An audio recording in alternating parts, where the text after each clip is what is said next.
જતા હોય mummy papa રે ગાડીમાં જાવ છો ને બધા પછી જો ને ટ્રાફિક સિગ્નલ આવે ને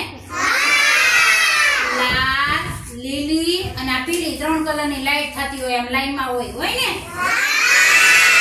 ટ્રાફિક સિગ્નલ કહેવાય